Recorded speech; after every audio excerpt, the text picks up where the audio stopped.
Hello, mabuhay! Ito pa rin ang YouTube channel matang mahilig gumawa ng mapapaswerte, mahilig magpabuenas at mangontra sa mga malas. It's me, Rico Mori 2026 and welcome back to my channel!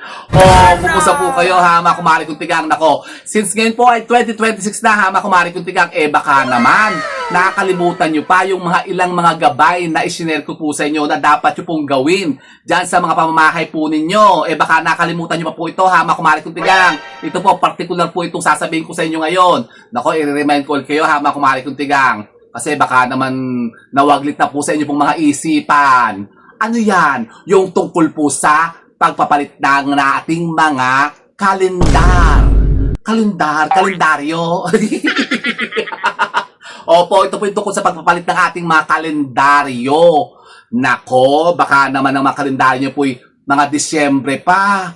Ay, anong petsa na? Nangangalhatian na tayo ng January. O ano bang petsa na ngayon? At baka yung mga kalendaryo nyo dyan, 2025 pa. Kasi bakit? Alam nyo po ba, mga kumari kong tigang, na yung mga sinasabing mga lumang kalendaryo kapag kaya na inabutan pa dyan ng bagong taon sa mga pamahay po ninyo, negative na po ang dala niyan. Stagnant energy po ang hihikayatin niyan sa bahay po ninyo. Kaya kayo, makaka-imbibe din kayo ng mga negativities na maari nga pong yun magbigay sa inyo ng mga misfortune sa buhay nyo. Gusto nyo ba yun? Siyempre, ayoko nyo, hama kumari kong tigang. Pues, eto po, hama kumari kong tigang. Ngayon po, speaking of our kalendaryo, kalendar. Nako, pero ito pong topic natin ngayon, hama kumari kong tigang, wala pong kinalaman ng pulang lips ko dito. Kasi, siyempre, 2026 na, kailangan tayo po fresh pa rin, hama kumari kong tigang. Kayo ba fresh pa rin baga? Nako. And speaking of freshness, sama kumari kong tigang, since nga ngayon po 2026 na at medyo matagal-tagal na po natin hindi nagagawa ito, ang ating pagpapa-fresh look, hama kumari kong tigang. Kaya sabayan niyo po ako, magpa-fresh look po muna tayo. Paano? Ganito. Nako, may counting po yan, hama kumari kong tigang, sabayan niyo ako ganito. 1, 2, 3. Fresh look, fresh look, fresh look. Tapos natin na. Are you crazy? Are you Oo, ganun po ha, mga kumari kong tigang. Dapat po talagang positive po tayo. Dapat po lagi po tayong fresh pati ha, mga kumari kong tigang. Para talagang tayo ganahan naman ng mga sinasabing mga positive energy na magbibigay sa atin ng walang humpay na kaswertihan. Gusto nyo yun? Ako gusto ko yun ha, mga kumari kong tigang. At yun na nga, ang pag-uusapan kasi natin ngayon ha, mga kumari kong tigang, ay tungkol po sa ating mga kalendaryo. Naku, medyo haba-haba na rin naman po ng bubo ko ha, mga kumari kong tigang. Kailangan ko naman po siguro magpagupit. Pero sabi ko kasi yun, di ba, gusto ko talaga magpakulot. Ngayon po para magpapahaba naman ako ha, mga kumari kong tigang. Kasi ngayon pong 2026, i-achieve ko na po yung parang wavy na curly na hairstyle. Opo, magpapakulot po ako ngayon 2026. So, yun na nga po, hamak kumari kong tigang. Topic na natin itungkol po sa kalendaryo. Alam nyo po ba, hamak kumari kong tigang, na bukod sa sinasabing pamahiin nga ng matatanda nating mga inuno tungkol po sa ating mga kalendaryo na sinasabi nga po kapag magpapalit na po ang bagong taon, kailangan daw po ang ating mga kalendaryo hindi na po aabutan dyan na luma pa rin. Kailangan po mga bago na yan. Kaya di ba sabi ko sa inyo, nung pong bago po magbagong taon, nung December 30, December 31 pa lang, sabi ko sa inyo, paratan nyo na agad ang mga kalendaryo po nyo kasi baka maabutan pa nga ng bagong taon kasi alam nyo po ba, malas yan. Talaga ba? Opo, katulad po ito, hamak kumari kong tigang, ito. Tayo po ay nagpalit na po ng ating bagong kalendaryo. So, ito po ang ating kalendaryo.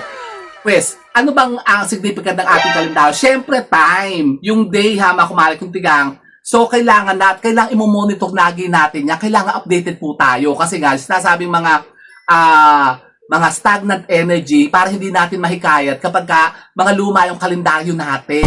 Katulad po nito, hamak kumari kong tigang, itong ating kalendaryo. Ito po yung may mga page na bawat buwan pinapalitan, may pinipilas po baga.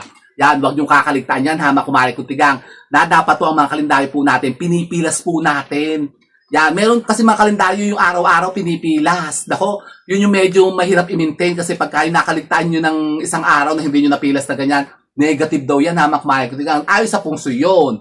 Kasi sabi nga, yung mga sinasabing stagnant energy, nako, yan po ay mamumugigi dyan sa mga pamamahay po ninyo kapag kaganyan na winawani po ninyo na ang petsa po ng kalendaryo po ninyo nahuhuli sa araw, sa mismong araw niya. Yan, katulad po ito, ano bang petsa na ngayon? Asin ko na, Lunes, sama kumari kong tigang. So, Lunes natin ginawa itong video na to. So, baka ito may mapanood nyo to sa future. Siyempre, post natin dyan sa YouTube. Yan. Kapag kayo po hamak kumari kong tigang, bibili po ng mga kalendaryo, mas mainam po yung ganito, yung kung may page po, yung bawat buwan. Parang napapalitan siya. Kasi alam niyo po ba yung mga sinasabing kalendaryo na pinapalitan po, na every month po pinipilas. Maganda po yan kasi yung sinasabing halimbawa, medyo tagilid kayo nung nagdaang buwan. Halimbawa ngayon January, hindi kayo magandang na-imbibe yung energy. Medyo tagilid kayo, medyo minalas kayo.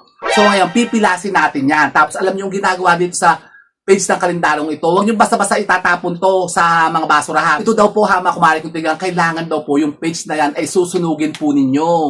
Huwag niyo gagamitin yung pambalot ng mga tinapa. Opo.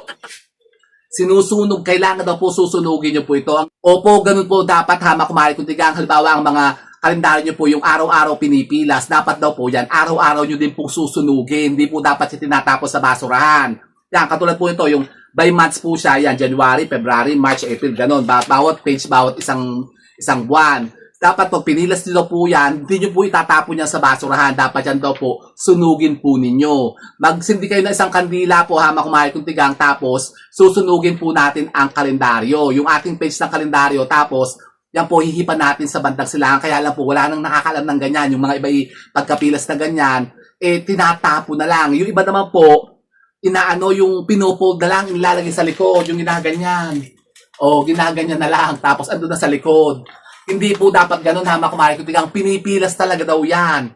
Kung hindi nyo po masusunog ang mga page ng kalendaryo, kahit pilasin nyo na lang po. Yan, tapos, dispose nyo na lang.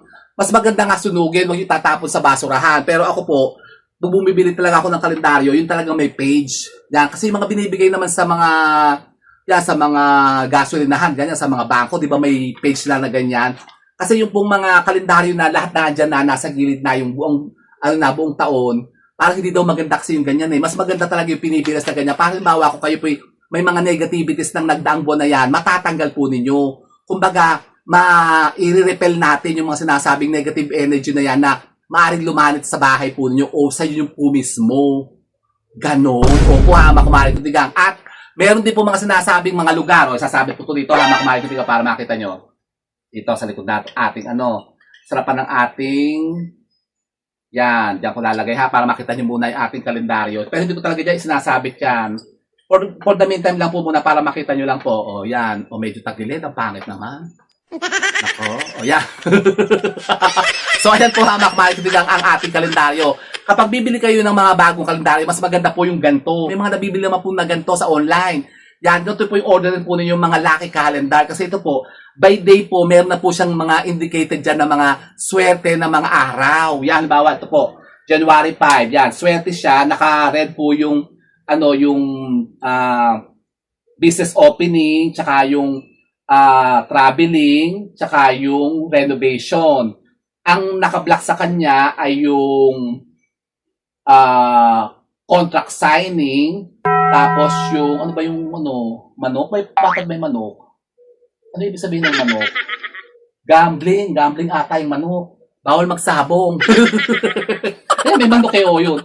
Manok, tapos yung heart. Ang heart kasi wedding, getting married. O yun, hindi daw maganda magpapakasal kayo ngayong araw na to, January 5. Tapos, kinabukasan, meron din po, ganun yun. Tapos, yung mga, halimbawa, yung mga new moon, first quarter moon, full moon, third quarter moon, ganyan. Meron na siya. Tapos, yung mga saint na, meron dito, tsaka lucky sign ng mga animal sign. Meron kung sino yung mga sweating araw ngayon. Halimbawa, kayo ay Year of the Snake. Yan. 7, swerte kayo sa January 7, Year of the Snake. O ito naman, rabbit, swerte kayo ngayong araw na to, ngayong Monday. Yan, nakalagay kasi dito eh. So, ganyan po, mas maganda po yung mga ganyang calendar na mayroon mga naka-indicate na yung mga maswerteng araw. Tapos, ngayon po, pag-uusapan naman natin yung mga sinasabing mga masuswerteng lugar na dapat po pagsabitan po ninyo nung mga kalendaryo po ninyo at yung mga hindi po dapat pinagsasabitan ng mga kalendaryo. Unahin po muna natin yung mga hindi dapat na pinagsasabitan ng kalendaryo, yung mga malas na lugar. Yan, ano-ano ba yung mga yan? Number 1 po, kumare ko tigang sa inyo pong mga pintuan. Bakit na nagsabit ng kalendaryo sa pintuan? Kaya nga huwag kayo magsasabit ng mga kalendaryo sa pintuan po ninyo kasi negative. Anything naman po, kumare ko tigang anything, huwag kayo magsasabit po sa mga pintuan po ninyo.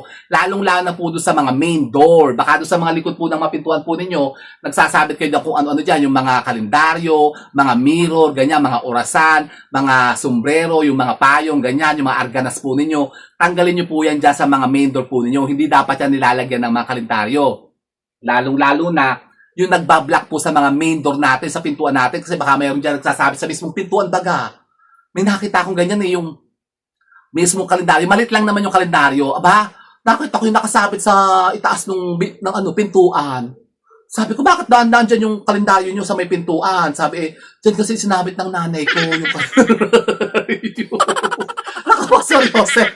Nako, negative yan. Tanggalin nyo yan, ha. Magdawag po kayo magsasabit ng mga kalendaryo dyan sa taas po ng mga pintuan po ninyo. Doon po sa mga pinakahamba paga. Nako, ang mabuti po, kumare ko tigang, magsabit talaga kayo ng iba't ibang mga pampaswerte. Katulad nga sabi ko sa inyo, yung ating pong mga lucky horseshoe, saka yung ating lucky susi, kumare ko tigang, yung ating susi na kasaganaan. Ito po. Available pa po siya, kumare ko tigang, sa mga gusto pong makabil po ito.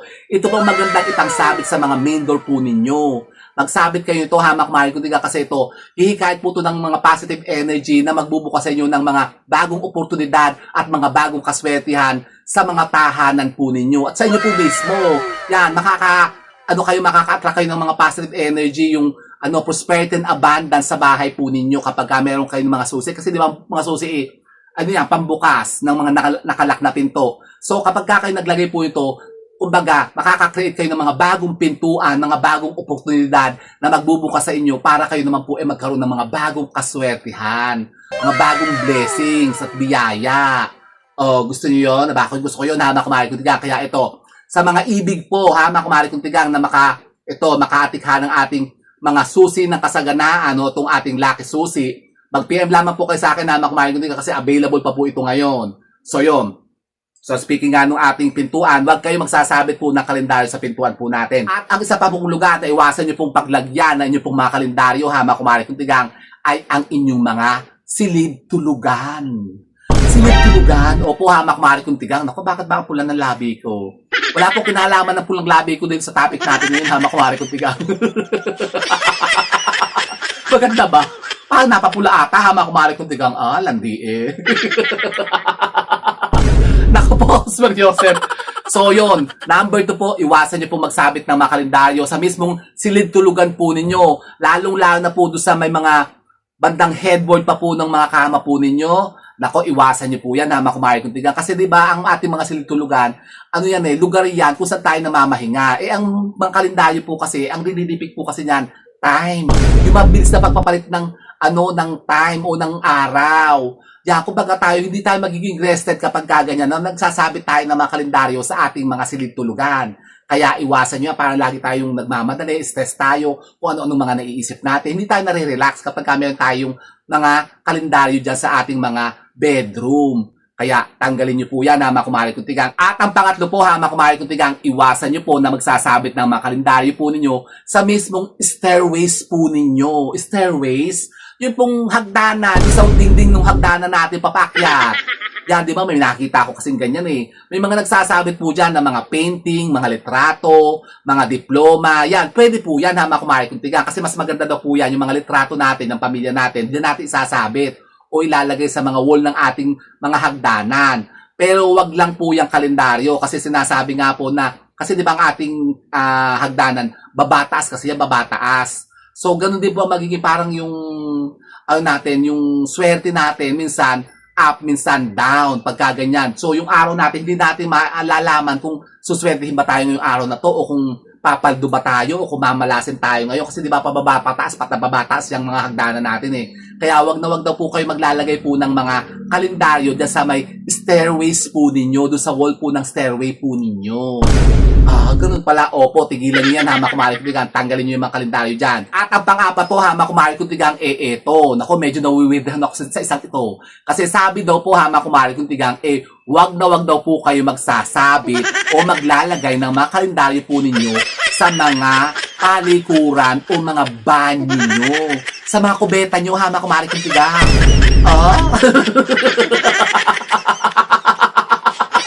Kasi doon na lang sinaulong naglagay ng kalendaryo sa CR. Ano yung habang umi-ebs ka, tinitingnan mo yung petsa ng kalendaryo. Anong inintay mo? Pasko. Are you crazy? Are you out of your mind? Habang naliligo ka, tinitingnan mo yung petsa sa nakalendaryo kung kailan ka matatapos maligo. Ganun ba yan? Nako, kaya iwasan nyo daw po yan, hama kumari kasi negative po yan. Kung kayo po ay nagsasabit ng kalendaryo sa loob po ng mga CR po ninyo, sa mga kubeta. O kaya tanggalin nyo, hama kumari yung mga kalendaryo dyan sa mga nabanggit na lugar na yan kasi negative po yan. Ang mga swerte naman pong mga lugar na dapat pong paglagyan natin ng ating mga kalendaryo, ito po hama kumari. Halimbawa, meron kayong mga opisina dyan, mga office yan. Bawa, meron kayo dyan mga katulad ko, meron po akong studio dito. Dito maganda maglagay po ng ng mga kalendaryo doon sa mga working offices nyo o working room nyo. Halimbawa sa working table nyo, sa ibabaw po ng working table po nyo, diyan kayo maglalagay ng kalendaryo. Sa gilid lang po, sa mga wall halimbawa, diyan kayo magsasabit para kumbaga matatrack nyo yung araw. Hama kumari kutigang, magsasabit po kayo ng mga kalendaryo sa mga offices po ninyo o sa mga working room po ninyo. Katulad po nito. Ito po yung studio ko. Yan, meron ako ditong kalendaryo kasi para matrack nyo, hama kumari kutigang, yung araw. Kung bawa kayo may mga katransaksyon, may mga kausap kayo, ganyan, o may mga dates kayo na hinahabol. Para kayo updated sa time o doon sa petsa. Yung sa date, hindi ko mamaya ano bang sasabihin nyo, ano bang araw ngayon? Lunes ba ngayon? Martes ba ngayon? Hindi nyo na alam ang araw. Kasi ako minsan may ganyan po akong araw, hama kumari kutigang, parang ano bang petsa ngayon? Minsan titingnan ko pa sa cellphone, ganyan. Minsan, di ba, pagka tayo nagmamadali na, tumitingin lang tayo sa wall na ganyan, alam na natin ang oras. Kasi minsan sa relo, minsan ganun. Meron din, yung calendar, di ba? May calendar yan, yung relo natin. Minsan naman, late. So, go confirm natin sa araw, sa oras. Pero nga tayo ngayon, medyo techy na nga po ngayon. Di syempre, nasa cellphone na, titignan lang natin sa cellphone. O yun na, ganun. Pero sabi nga po, hama kumari kutigang, mainam po kung kayo po ay maglalagay po ng mga kalendaryo po sa mga opisina o sa mga working rooms po ninyo. At ang isa pa po, hama kumari kutigang, na mainam na lugar na pagsasabitan natin o paglalagyan natin ng ating mga kalendaryo, ang ating mga living room. Kung saan tayo namumugigi dyan ang ating buong pamilya, para kung halimbawa, kailangan natin alamin kung ano po ang araw, o mismong araw ngayon, madali lang natin malalaman o makikita. Kaya, yan, kalendaryo ko po nasa living room. Nasa may bandang wall po, doon po sa may, sa may entrance po ng, pintuan namin. Pero hindi po sa mismong tapat ng pintuan, hama kumari kutigang. Huwag kayong maglalagay po ng mga kalendaryo sa mismong door po ninyo. Sa wall lang po, sa side lang po, halimbawa, bago kayo umalis, pagka meron kayo isang, dyan, yung kalendaryo maliit sa may tabi ng wall. Mas maganda po sa may bintana, malapit sa bintana, para maliwanag. Para pag aalis kayo, ano bang araw ngayon? Ay, Martes pala ngayon. Ay, kailangan ko palang magsimba ngayon. At maganda yan, hama kumari kutigang. Para halimbawa, pagka halimbawa umaga, gigising kayo. Makikita nyo na agad kung ano po ang araw ngayon. Yan, katulad yan, ang kalendaryo ko, katabi lang po ng wall clock namin. Yan, para pag minsan may lakad ako, nagmamadali na ako, titignan ko lang ang araw. Ano bang araw ngayon? Ay, Biyernes pala ngayon, magsisimba plak sa Quiapo.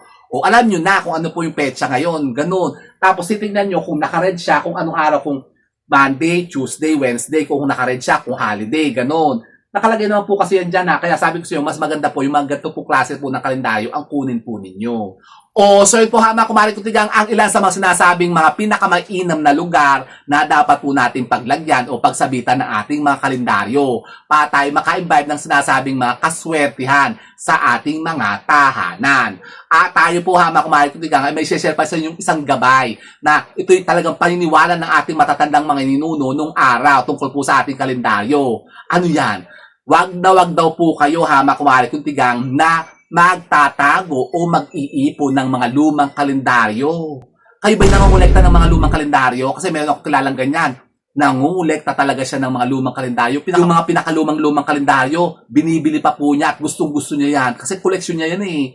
Meron nangungulekta talaga ng mga lumang kalendar. Hindi naman niya yun. Basta may ganun po kasi talaga. Kasi katulad yung isang kilala ko, may luma siyang kalendaryo. 1954 ang kanyang koleksyon ng lumang kalendaryo. Tapos sabi, anong gagawin mo dyan sa mga lumang kalendaryo na yan? Kasi alam niyo po ba, negative po yan. Yung mga sinasabing mga lumang kalendaryo kapag naandyan pa sa mga tahanan po ninyo, yan po ay naghihikayat ng mga, yun nga, mga parang mga patay na enerhiya o yung mga lipas na enerhiya na, yung mga stagnant energy. Yan po ang nahihikayat niyan sa mga bahay po ninyo. Kaya parang lagi kayong, yung parang, kumbaga, ang buhay nyo, hindi na umangat-angat, hindi na kayo maasenso, parang yan ang pumipigil.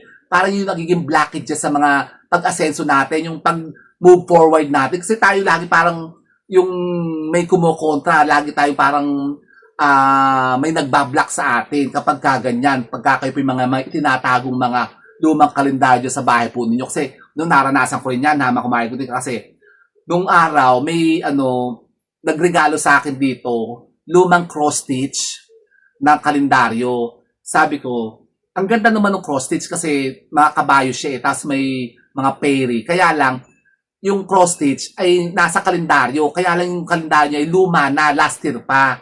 Sabi parang maganda raw ipa-frame yun. So, ang gagawin daw doon, pag gugupitin na lang yung kalendaryo, tatanggalin yung mga dates, tapos ipapaprame mo. Parang hindi ko nagawa agad yun na ipatanggal, ipagupit yun, tapos ipapapray. Parang na-stuck lang yun doon sa drawer namin. Nung naabatan ko, 3 taon na siya, naandoon. Pagtingin ko, sabi ko, saan paghaling itong lumang kalendaryo na to na cross-stitch? Yun ang bigay sa akin nung biyanan kong hilaw noon. Galing kasi ng US yun inuwi niya dito. Tapos dito niya iniwan, dapat iuwi nila sa kanila, sa Tugigaraw. Ibinigay na lang sa akin, sabi maganda raw yun na ipapaframe. Kasi cross-stitch siya. Sabi, parang nakalimutan ko. Ayun, parang, feeling ko parang mabigat siya, makumari ko siya. Sabi ko, buto na lang nang nakita ko, yung nanghalungkat ako, nagdinis ako, nag-declutter ako sa drawer, nakita ko siya, itinapon ko na, kahit nagagandahan ako. Kasi nga, nung nalaman ko na, makumari kong tigang na, meron palang ganyan mga paniniwala tungkol sa pamahiin sa kalendaryo, parang ako, sabi ko, negative pala yung ganyan, yung nag-iipon ng mga lumang kalendaryo. Tinatapong ko. Kasi nga nung nalaman ko po kumari ko tigang na yung mami. Kasi nga kumari ko tigang nung nalaman ko na meron palang mas nasabing mga pamahiin ng ganyan tungkol sa kalendaryo, yung pagtatago ng mga lumang kalendaryo sa bahay po niyo, negative. Naku, pinagtatapon ko. Tinapon ko talaga. Kasi nung nalaman ko po kumari ko tigang na meron palang paniniwalang ganyan sa pamahiin tungkol sa mga lumang kalendaryo na sinasabing malas nga daw kapag kahit po na yung tinatago natin at kinukolekta natin sa bahay natin. Nako, tinapong ko. Nako, patawain sana ako ng aking biyanang hilaw. Kaya lang patay na rin naman siya.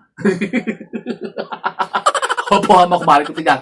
So, tinapong ko yun. Tinapong ko na yung lumang kalendaryo yun. Para, kumbaga, parang yung stagnant energy nga sa bahay, mawala na.